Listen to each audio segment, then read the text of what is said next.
álcools primários são o grupo hidroxila, oxidrila, ligado ao carbono primário. Como exemplo, o etanol. Secundários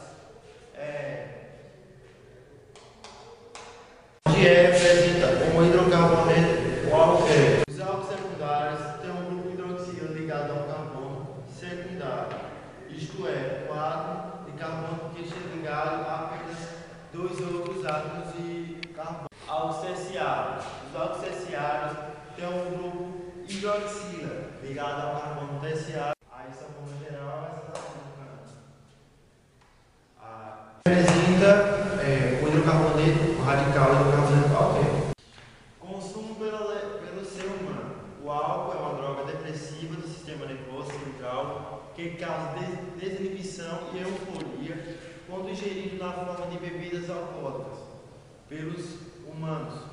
Em doses mais altas, o álcool é prejudicial à saúde, podendo causar estupro e até coma. Os efeitos do álcool, até percebidos em dois períodos, é um estímulo e o outro depressivo. No primeiro período, o usuário se torna eufórico e desinibido. No segundo momento, ocorre o descontrole, falta de coordenação motora e sono. Em caso de suspensão do consumo, pode ocorrer síndrome de abstinência, caracterizada por confusão mental, visão, ansiedade e tremores e convulsões.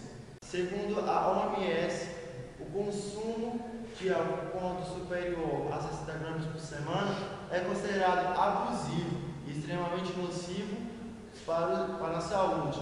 No mundo, 11,5% dos consumidores de álcool bebem em excesso semanalmente. Estima-se que pelo menos 2,5 milhões de pessoas em todo o mundo morrem por ano por causa do consumo inadequado de álcool.